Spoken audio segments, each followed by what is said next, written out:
Okay, can we please go to case number 1? I see that you have here dichorionic diamniotic twins. Is that correct? That is correct. So I see that you delivered them at 37 weeks because of preeclampsia with severe features or superimposed preeclampsia. Yes, that is correct. Now, if these were twins without any complications, when would you have delivered them? Typically, twins without complications, I deliver at 38 weeks. Okay. And do you offer your twins, and I see this lady delivered vaginally, but do you typically offer your twins a vaginal delivery? I do. Okay, what are the prerequisites for you to offer them a vaginal delivery? So to offer twins a vaginal delivery, first the presenting twin would need to be vertex. My second criteria is that the twins would have a discordance of less than 20% in terms of weight. Most importantly, I'd want the first twin to weigh more than the second twin. And then both twins would also need to be at least over 32 weeks and 1,500 grams. Would that be also applicable if both of them were cephalic?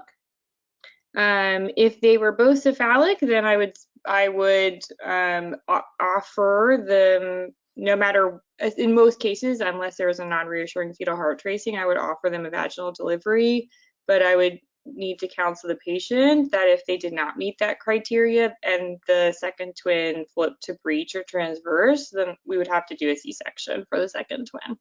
Do you personally do breech extractions? I do personally do breech extractions on second twins. Can you please take me through the steps of how you would do a breech extraction? So after the delivery of the first twin, so typically I will then, not typically, I always check with ultrasound for the presentation of the second twin. If I confirm, in fact, that the twin is breech or transverse, I will then feel for a presenting part, confirm that the cervix is still completely dilated, and then typically I will attempt to grasp a foot. I will then draw the foot down kind of towards the introitus, sweep my hand in to grab the second foot. Let's go to case number 4, please. Sure.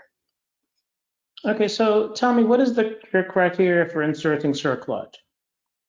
So there's 3 different types of cerclages. So there is a history indicated, ultrasound indicated, and physical exam indicated. Okay, tell me more about the ultrasound indicated.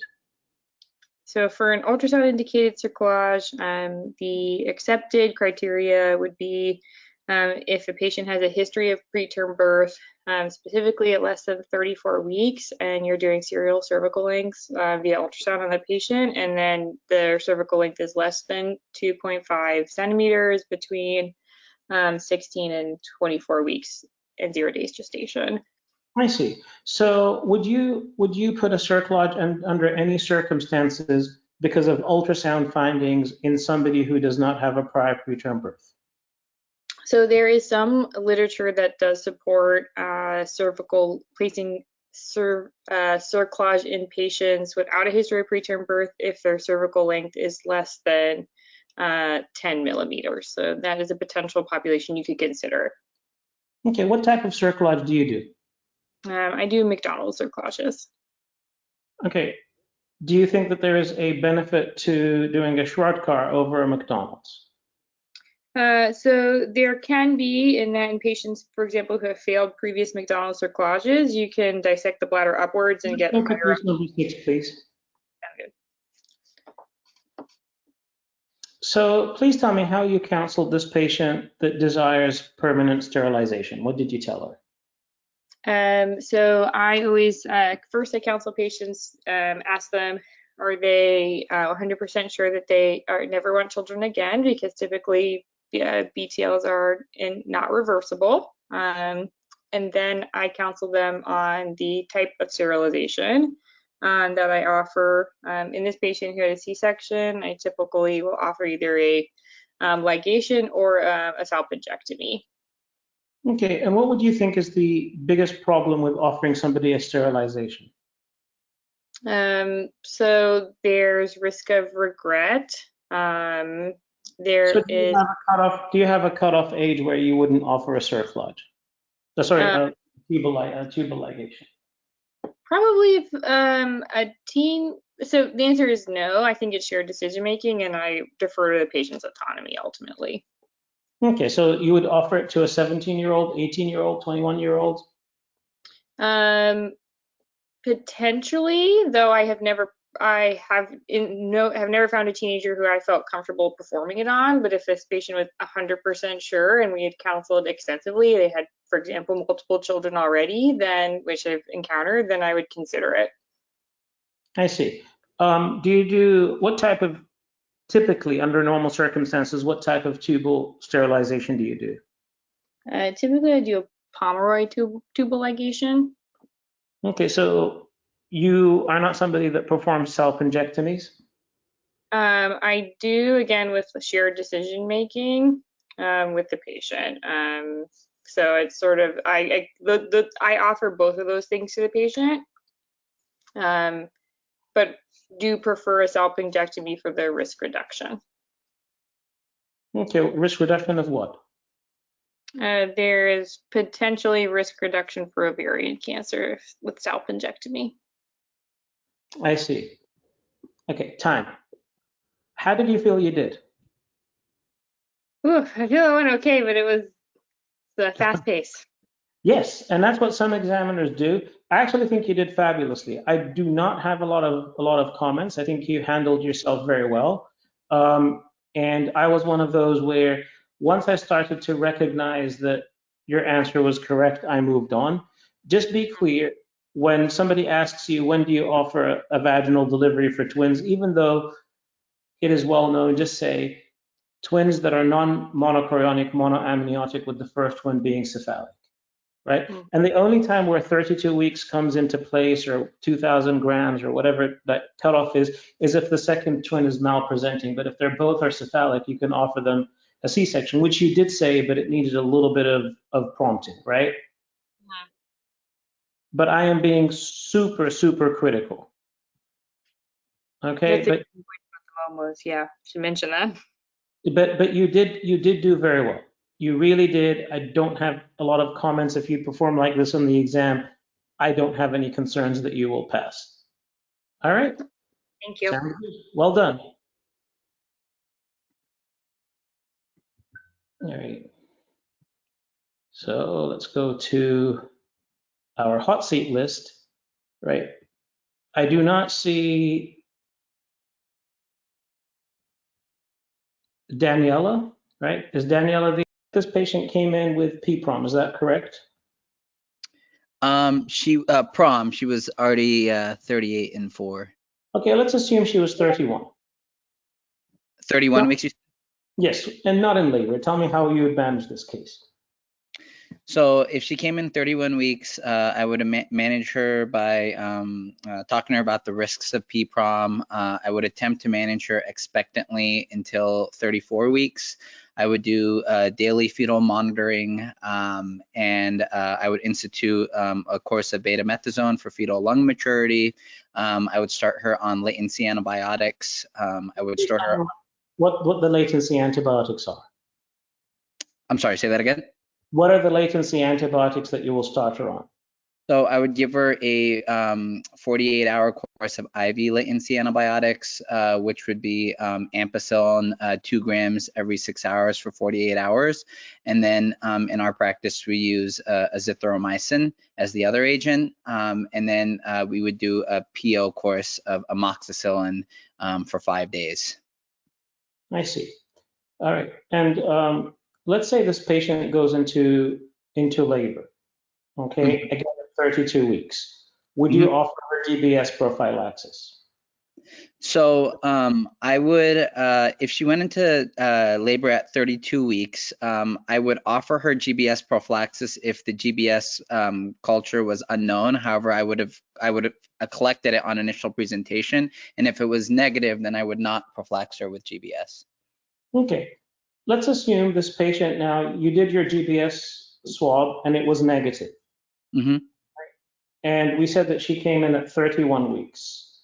Mm-hmm. And for whatever reason, at what point in time would this GBS swab become invalid?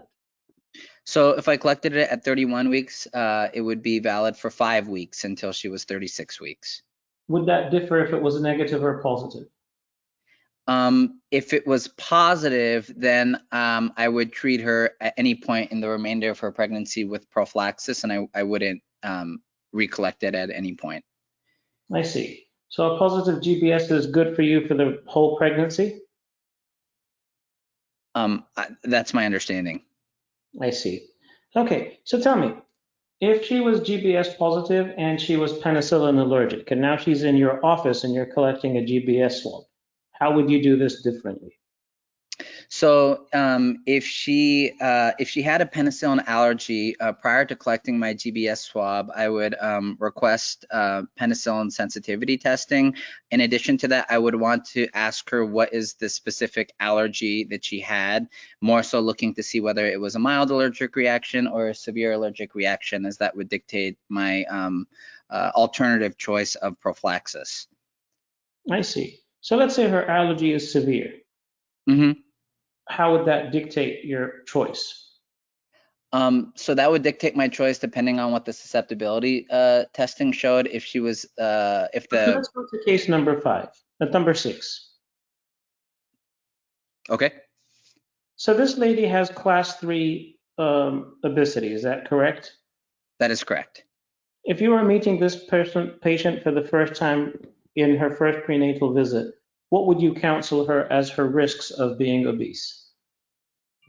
Yeah, so I would counsel her that in pregnancy, her risks of being class 3 obesity would include an increased risk of having neural tube defects, an increased risk of having limited views on her anatomy ultrasound and inability to clear her anatomy.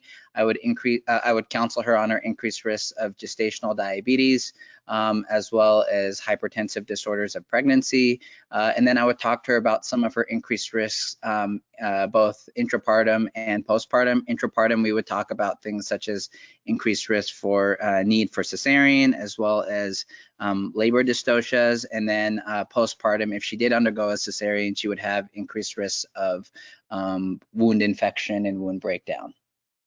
So you don't think this patient is at an increased risk of IUFD? Yes, she's at increased risk of IUFD as well. Okay, so how would you manage the pregnancy differently? So in terms of antenatal surveillance, starting at around 36 weeks, I would recommend weekly antenatal surveillance. And then in this specific patient population, I also do serial growth ultrasounds. I see. Now, would there be a point in time for her obesity that you would offer antenatal surveillance earlier than 36 weeks? Yeah, I mean, if she developed any other comorbidities related to her diabetes. So there's no BMI cutoff that would make you change your gestational age testing? Not to my knowledge. I see. Okay. Let's go to case number 14. Okay. So tell me, this lady had a history of shoulder dystocia, and I see you delivered her vaginally. Is that how you normally conduct that, or would you offer them a C-section? So in my practice in patients with a history of a shoulder dystocia, I review the prior documentation in terms of the nature of the dystocia, and then I counsel them regarding their risk of recurrence, and then I engage them in a shared decision-making approach in terms of whether the patient wants elective primary C-section or a vaginal delivery. Some of the things you take, what are some of the factors that you take into consideration? So some of the factors that I would take into consideration would be how long the dystocia lasted, how serious the neonatal sequelae were, what size of the prior fetus versus the size of the current fetus, whether she had any modifiable risk factors that were addressed from last pregnancy to this pregnancy, such as diabetes. Time? Yeah. Okay, how did you feel you did? I got flustered. I do know that there is a obesity cutoff, but I couldn't remember it because I was in. There is. It's a BMI of 40, right? Oh, yeah. Okay, so below 40, you're good at 36 weeks. Above 40, you start at 34. But other than that, I really think you did well. I like that you said shared decision making and the things that, and I was being a little bit of an interesting examiner, which sometimes, unfortunately, you get the non-patient examiners, which I know if I had stayed quiet, you would have probably told me what it was. But I'm just like, okay, I'm focused. I want you to give me what it is, right? So Mhm. I intentionally put you under that, which, man, if he had stayed quiet, I would have said that, right? Okay, which I know, but that's unfortunately how the exam is. But since they didn't give you time to talk and they specifically answered and you answered it, guess what? You've gotten the question right. They're not going to take away points. So don't feel flustered that they did that or whatever, because it doesn't take away the points. Because I was specifically going there. But again, you did very well. And I did not tell that you were flustered at all, right? Now, I always love to say whenever you're counseling about anything, always start with there's fetal complications, maternal complications. It's always nicer, it's more elegant. Fetal complications such as miscarriage, increased, and you don't even have to say neural tube defects. You can just say increased risk of miscarriage, increased risk of structural malformation, right? And so forth. Growth abnormalities, IUFD, postpartum hemorrhage, like that kind of thing. But I think you did pretty well. All right. Thank you so much. All right, you take care. Let's number 13. You have a patient with preeclampsia with severe features, correct? Correct. Yeah. So what are some of the diagnostic criteria that would make you, what do you call it, call somebody preeclampsia with severe features? So preeclampsia with severe features, we can define it by different ways. One of them is severe range blood pressure. So blood pressure, systolic blood pressure more than 160 with diastolic more than 110. We can also see by symptoms. So somebody that has severe headache that does not resolve with Tylenol, visual disturbances, right upper quadrant pain. And then we can also do some blood work, which would show creatinine elevation, 1.1 or more milligrams per deciliter, ALT and AST 2 times above the upper of normal, platelets less than 100,000. Yes, I believe so. Definitely seizures, eclampsia. I see. Is there anything else that you can think of? I believe that's all I can think of at this moment. Okay. What if she has shortness of breath? Would that make you think of something? Yes, that will make me think of pulmonary edema. Okay, so walk me through. Let's say, like you see here, this patient is 28 weeks, I'm pregnant, and she came in with preeclampsia with severe features. Would you deliver her or keep her pregnant? So she's 28 weeks. So recommendation is it will depend on how stable the patient is. If she is severe features, depending on blood pressures, and we're able to control the blood pressures and manage to a level where it's less than 160 and 110, fetal heart rate and mom are stable, then I would probably try to continue pregnancy at least until 32 weeks. Now, if the patient has other issues, 32 weeks? Yes, that's correct. I see. So then what would make you deliver before 32 weeks? A situation where we have category 2 or 3 tracing if the patient's in labor, or non-reactive NST, severe IUGR with abnormal umbilical artery Dopplers, patient with worsening features, like, for example, worsening kidney function, pulmonary edema, eclampsia. So let me take you through this scenario then. If you have somebody that comes in at 28 weeks and her creatinine is 1.3 in an otherwise patient that had normal creatinine before, is that somebody that you would observe her creatinine, or is that somebody that you would deliver? I'm sorry, what was her creatinine again? 1.3. So if she arrives with this creatinine, I would repeat another creatinine probably in 6 hours, as long as everything else is stable and there's no other signs of maternal instability. I will repeat it in 6 hours. If it's the same, I would, again, if everything's the same, I will probably continue to observe. Now, if it's worsening, I would talk to her about the recommendation for delivery. I would try to optimize, though, beta-metazone for fetal maturation, and magnesium sulfate. Well, she'll still already be getting it due to her severe blood So pressure. you would be okay giving magnesium sulfate on a patient with a creatinine of 1.3? It would depend on her urine output, and I would definitely have to monitor her symptoms. I would not, I would be very cautious about it because an acute kidney failure could increase the risk of magnesium toxicity. Mhm. Let's go to case number 15. Okay, what do you know about cholestasis of pregnancy? Cholestasis of pregnancy is a disorder where there is an accumulation of bile acids. It can result in severe outcomes mainly for the fetus, which include fetal demise. So how do you diagnose cholestasis of pregnancy? First of all, like risk of, whenever you have high suspicion for it. So somebody that has the classic symptoms, which is pruritus of palms and soles, somebody with a prior history of cholestasis of pregnancy. I would order bile acid levels, and if they're above 10, that's how she would be diagnosed with cholestasis of pregnancy. I see. And then when she's diagnosed with cholestasis of pregnancy, how would you manage this patient?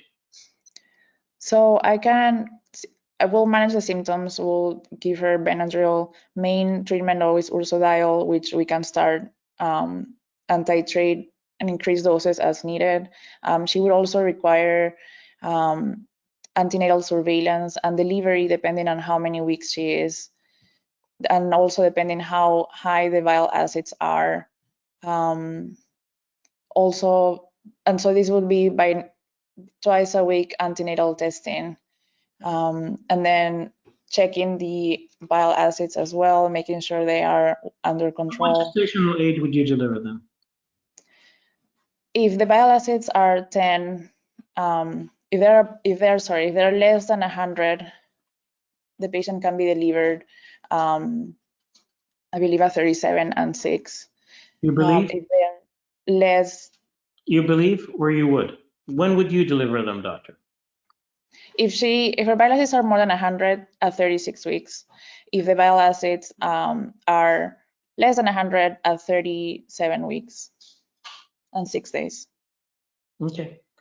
And if the patient asks to be delivered at 36? Time? I think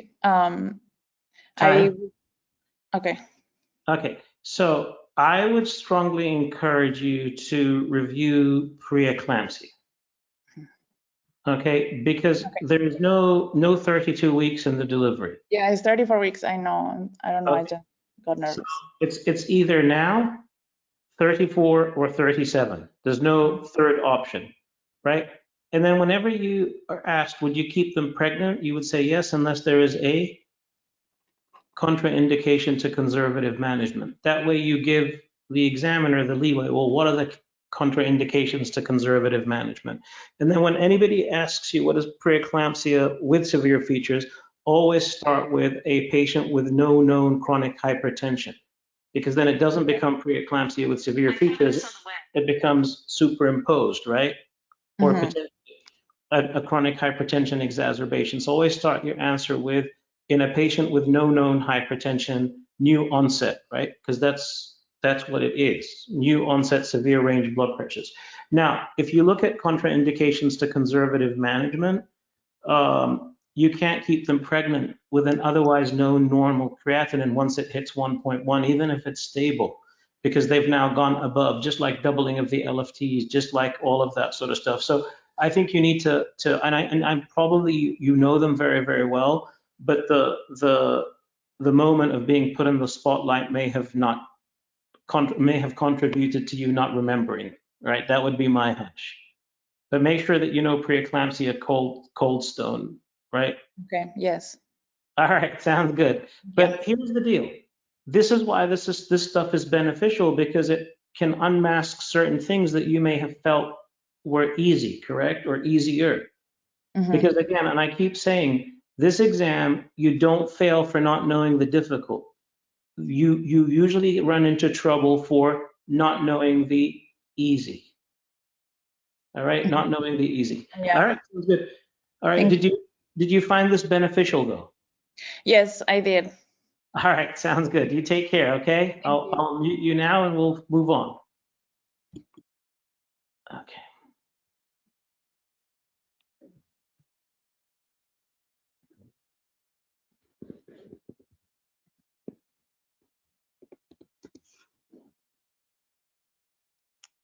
Obtain a, well, counts the patient. Number 30. Okay.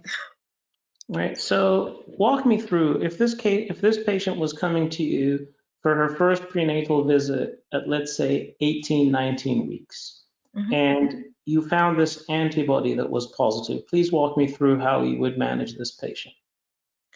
The first thing that I would do is obtain a, well, counsel the patient that the antibody was positive. Counsel the patient, get a detailed history and physical examination, and encourage or recommend the father of the baby to be tested to determine the risk of the fetus being affected by this pregnancy. What would you test the father of the baby for? I would test the father of the baby for the E antigen to see if the father was a big E antigen. Are you sure you're not testing for the antibody? Because doesn't the mother have the antibody? So you don't want to test the father of the baby for the antibody as well? If yes, I'm certain. Yes, I believe I would be testing for the antigen, not the antibodies. I see. Okay. So what if now the lab calls you and tells you that the father of the baby is homozygous for the E antigen? What would that mean to you? That the father is home, so the father has the E antigen. And is homozygous. Oh, homozygous. So then that would mean that the father does not have the E antigen, so therefore the baby, the fetus should not be affected. The father of the baby is homozygous for the E antigen. For the big E antigen? Yes. I might, okay, if the father of the baby is homozygous for the big E antigen, then I would counsel the patient that the fetus would be affected and have concerning if the. I see. So then how would you utilize the antibodies? Throughout the pregnancy, and I would also. But if the titers are not going to change your decision if the titers are not going to change. Concerning if the, I don't know the exact value, but the concern is that if there's any signs of fetal anemia, that's appreciated from the MCA Dopplers. I see. I'm not sure the exact value. Is there any other way through your ultrasound where you would be very suspicious that the baby is anemic? Yes, for any signs of like edema or high drops, those would be concerns. Well, before we got to the high drops. I see. Okay, so let's say the mother asks you to interpret the titer for her because she does not understand very well. And her first titer was 1 to 2, and her second titer was 1 to 64. And she asks you, doctor, which one of these is worse? What would you tell her? I would counsel her that the titer of 1 to 64 is worse than 1 to 2. I see. Let's go to case number 33. Okay. Tell me more about this patient. So yes, this is a patient. She was a 33 OG4 P30030. She presented to establish care for a new pregnancy. She had on. So I routinely do not care for patients.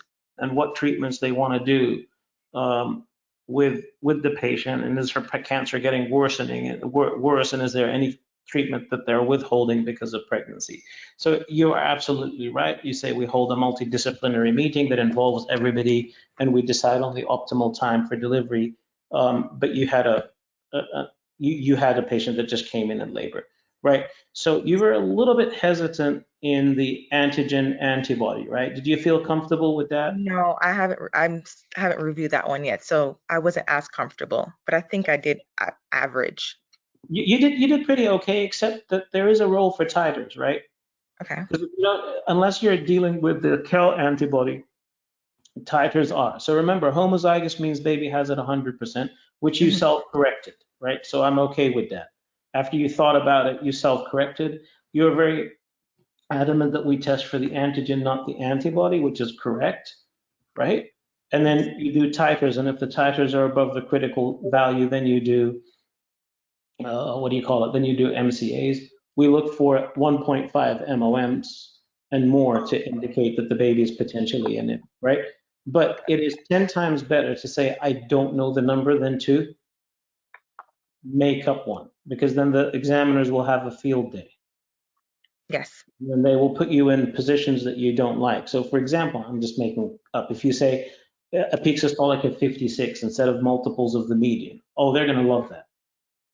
And then they're going to say, okay, so 56, so does 58 make you severe anemia? And does 57 make you mild? And what does 56 correspond to hemoglobin? See where we're going? Mm-hmm.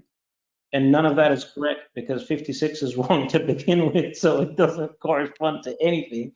And now you've compounded one wrong with another. Whilst, all right, leave me alone, I don't know the answer to this, thank you. But you can always say, I don't recall the answer. However, if I'm faced with something like this, I will look it up, right? Just Okay. make sure that you give them a solution, right?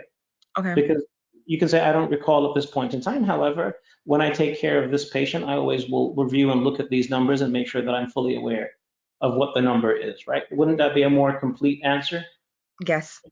Because you're always looking for elegancy, right? And Yes. I know it's early still early in the game, but you generally did well, all right? But make sure anything that's on your case list is fair game, so no, it's stone cold. May I ask a question or wait till the end? That's fine. If it's a quick question, yes. Yes. So the titers, I know they matter. So if it was 1.2, I wouldn't do these MCA Dopplers. Is there like a cutoff number? You don't have to unless it's KEL. Okay. Thank you. So you do serial titers depending on how close you are to the critical title every 2 to 4 weeks. Now, Okay. let's examine the answer. I'm going to tell you your MFMs probably don't do that, right? No, But we're they not don't. looking at what the MFMs do. We're looking at what the guidelines tell you to do, right? Okay. Right. So that's one thing that is extremely important. And I will urge you, your MFM, your oncologist, your this, right? They may do things that you got so used to. Is we will go high risk indications like somebody on aspirin. okay, so I meant sorry, preexisting history of preeclampsia, issues with like that the baby could be at increased risk for. So I would counsel possibly about genetic testing as well. Next. Okay. So let's go to case number 17 here. Please tell me how you would, what are the steps that you do to manage? So first of all, what is the definition of postpartum hemorrhage? The definition of postpartum hemorrhage is an estimated blood loss of greater than 1,000 with signs or symptoms of hypovolemia in the first 24 hours. With or not necessarily with? So if you haven't, you can, or plus or minus signs or symptoms of hypovolemia. I see. Okay. So then after that, you have identified somebody with postpartum hemorrhage. Please walk me through the steps of how you would manage it. I would first alert my staff that's present, anesthesia. I would make sure that the patient has 2 large bore IVs. I would go ahead and assess her to identify the cause of the postpartum hemorrhage. So first I would start with atony, look for any retained placenta bimanually. I would make sure that her bladder was drained recently, go ahead and drain her bladder. I would look for any like lacerations, first for vaginal walls, or then I would run the cervix to look for any evidence of lacerations there. I would make sure at the same time while I'm doing all that, make sure that the nursing is bringing in like a hemorrhage cart. And if I assessed that she had uterine atony, I would start to give her some uterotonics to assist. What are some of the uterotonics that you typically use? Usually I would bolus the Pitocin. Depending on her risk factors or her history, I would give Hemabate unless she had a history of asthma, or Metrogen unless she had a history of preeclampsia or any other elevated like hypertension. I would also give like misoprostol.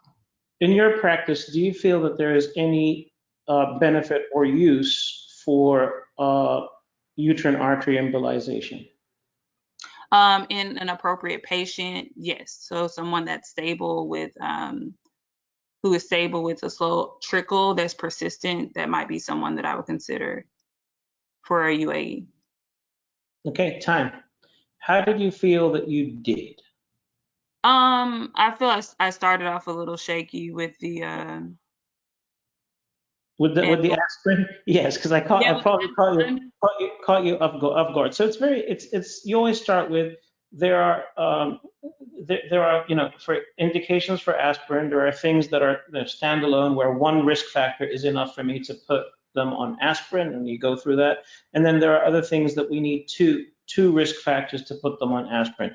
And this is not just you, but I've noticed that a lot of you forget chronic kidney disease, autoimmune diseases such as SLE, antiphospholipid syndrome. Those would be indications for aspirin. So just don't forget those.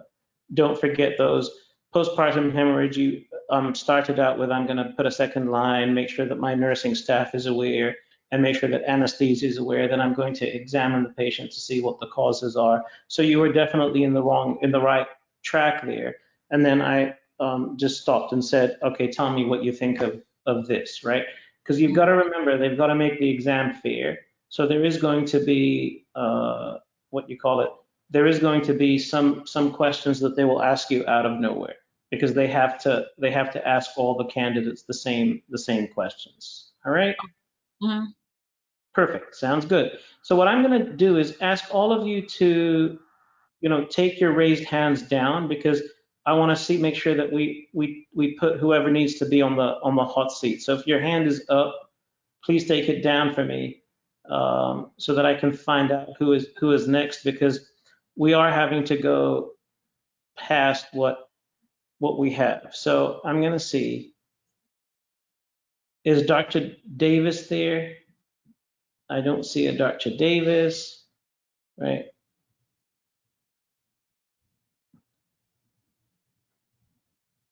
All right.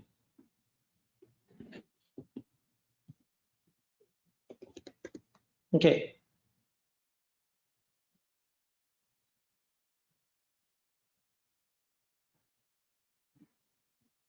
Dr. Freeman.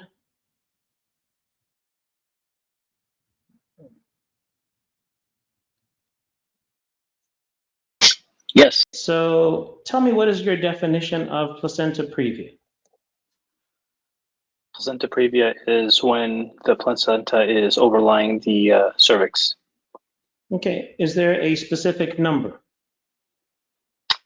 I would say it would be overlying the cervix more than 2 centimeters.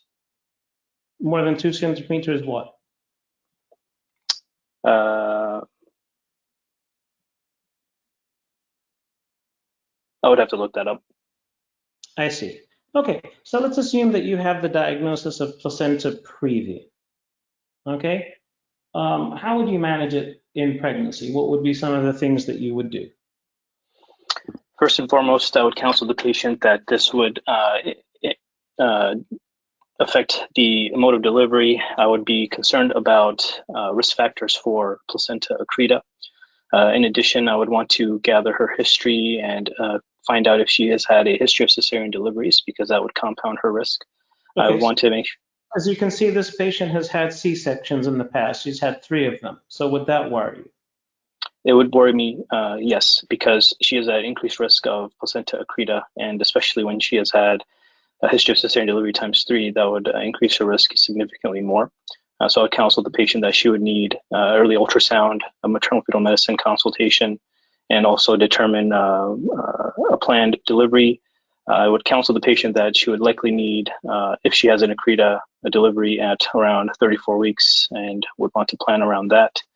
So let's say we did not find any evidence of invasive placentation or placenta accreta spectrum. At what time would you believe that the placenta would not be moving, and at what gestational age would you schedule her for a C-section?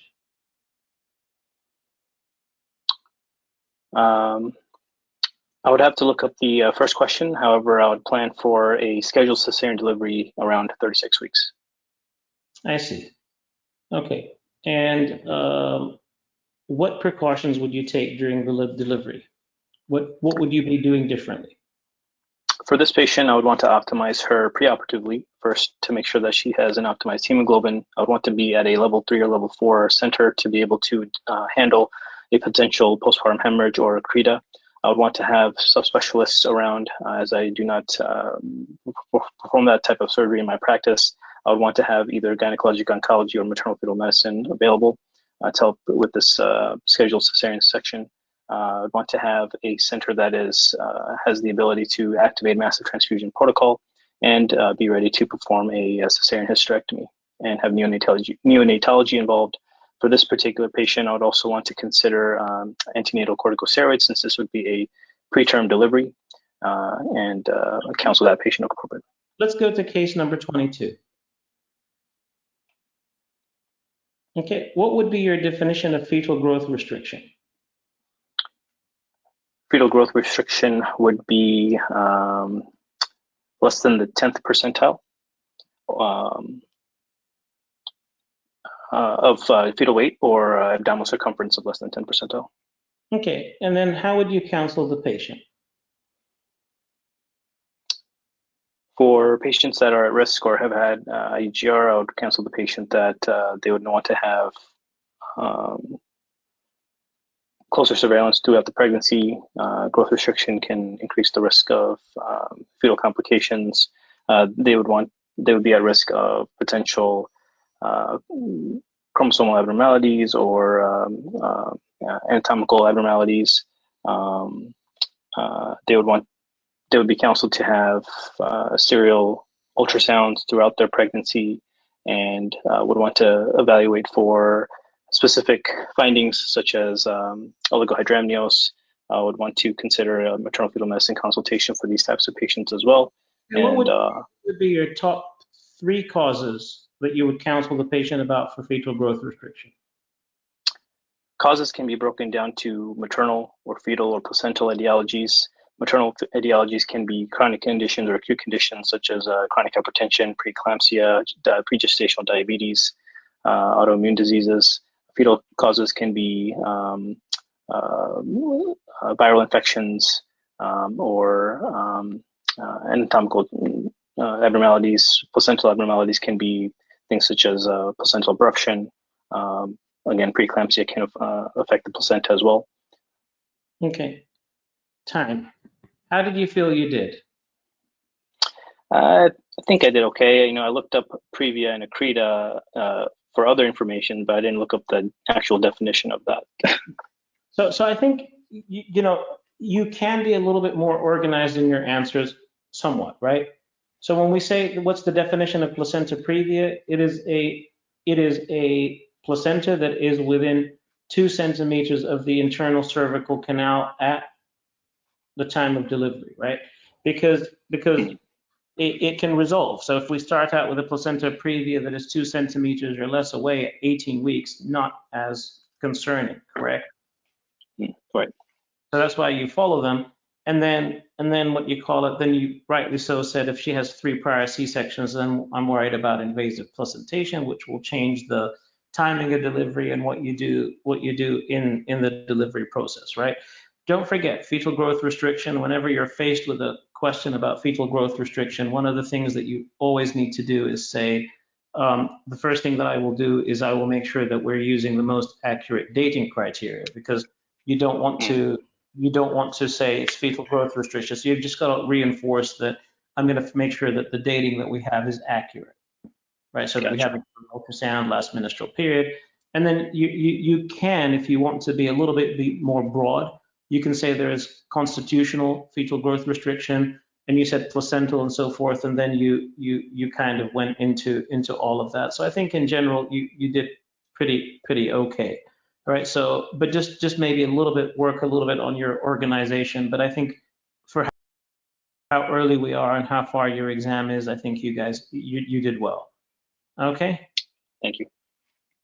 sounds good. She's consented and knows the risk on external cephalic.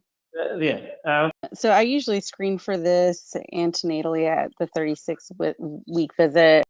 Okay, so let's go to case number 4. Yes.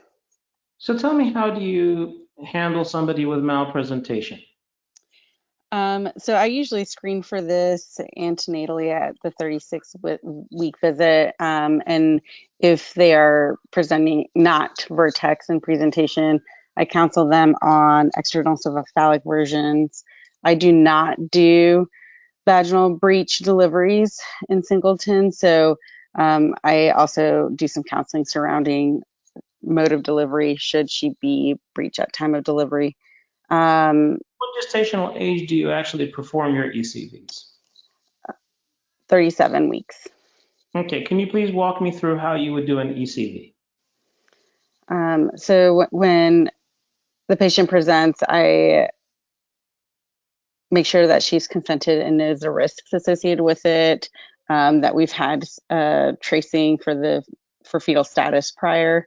And I perform an ultrasound again to confirm that we're still breech at that time. I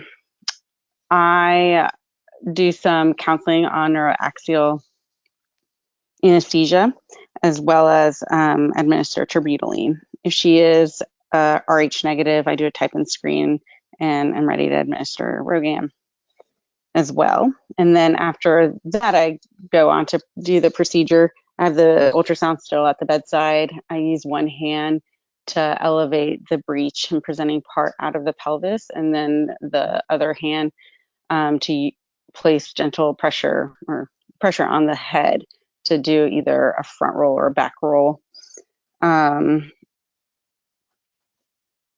And I continue to do that until I... Let's go to case number 11. All right. So this is a lady with cystic fibrosis, correct? Or is Yes, she's a carrier. For cystic fibrosis. So tell me how you counseled this patient. So when we found out that she was a carrier, I told her that this is an autosomal recessive disease, and so we need to test partner to see if he is also a carrier to get a better idea of what the risk for the fetus is. Okay, so let's assume that the partner was a carrier. What would you say the risk is of having a baby with cystic fibrosis? The risk of her baby having cystic fibrosis is 25%. I see. Now, if they were both carriers, right, and they declined to do invasive genetic testing or diagnostic genetic testing, are there any ultrasound findings that may make you more suspicious that she has cystic fibrosis? Echogenic bowel is one that comes to mind. Okay, so other than cystic fibrosis, what would be some of the explanations for an echogenic fetal bowel?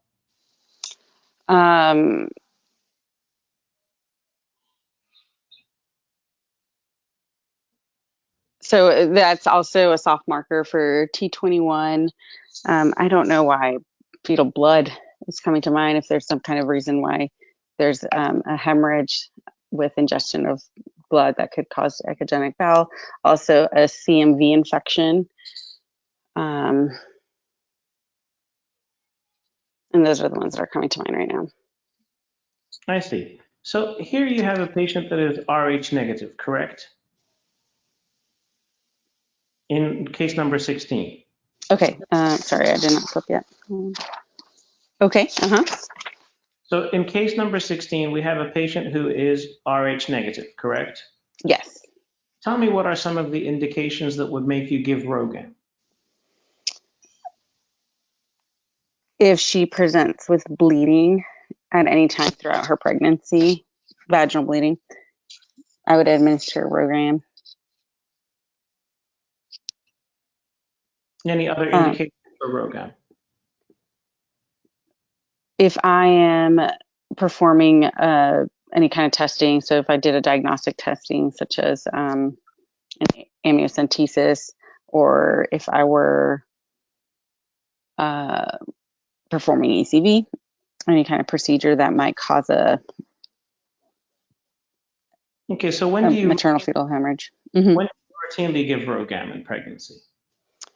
I routinely give Rogam at 28 weeks if she is Rh negative. Is that the only time?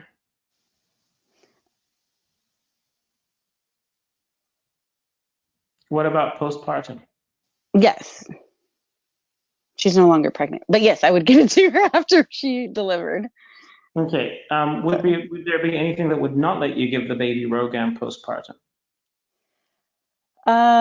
So if we were sure of paternity, like, and testing and then so we usually do the Rogam studies afterwards, and we test to see what the neonate's blood type is.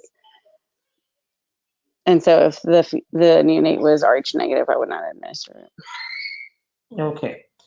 All right. So let's assume that this patient comes in at 28 weeks, and prior to administrating Rogam, you find that she's Rh negative, D antibody positive. Is that somebody that you would administer Rogam to? If I am certain that it's not circulating Rogam that I've previously given, then I would not. So if she's already alloimmunized, I would not administer Rogam. I see. What if she was Rh negative and she was Duffy antibody positive? Would you give her Rogam?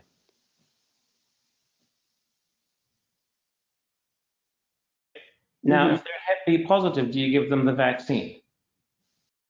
Answer, right? Okay, so just make sure that you kind of, and I've noticed a couple of times you were telling me what you were thinking. And you don't have to do that to me. You just have to tell me what your answer is, right? Perfect. All right, sounds good. 1, is that correct? All of these, like what we call the bread and butter stuff.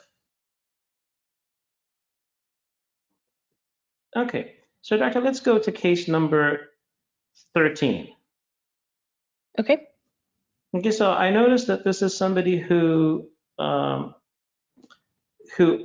was GDMA 1, is that correct?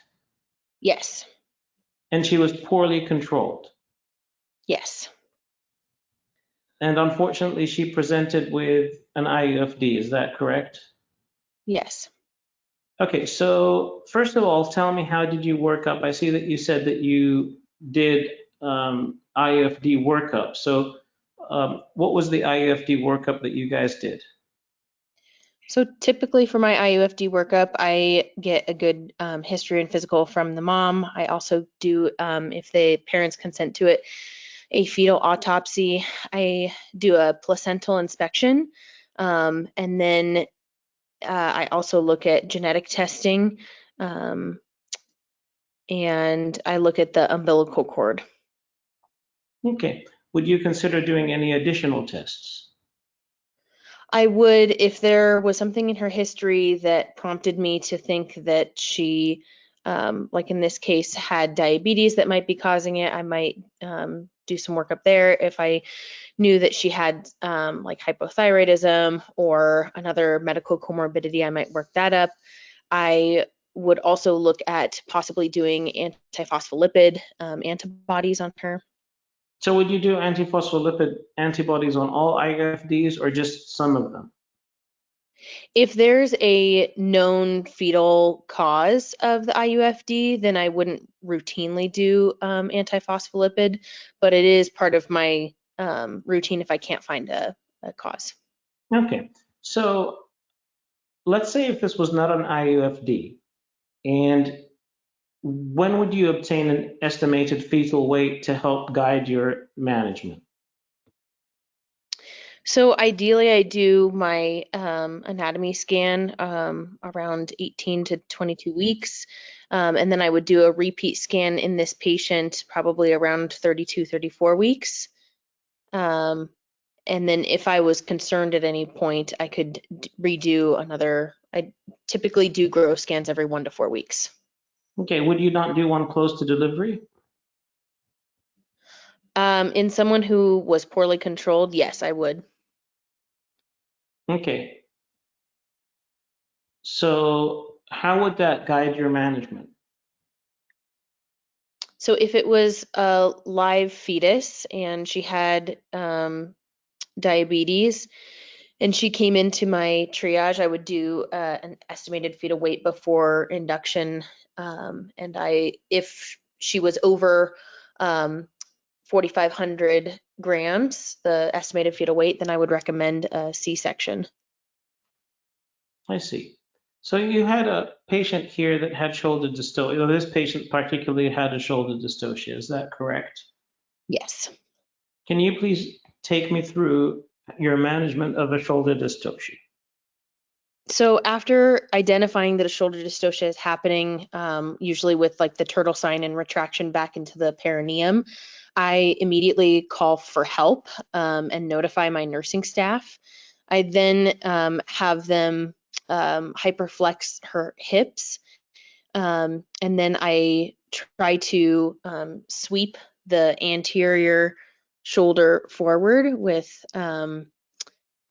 my fingers and then sweep the posterior arm backwards.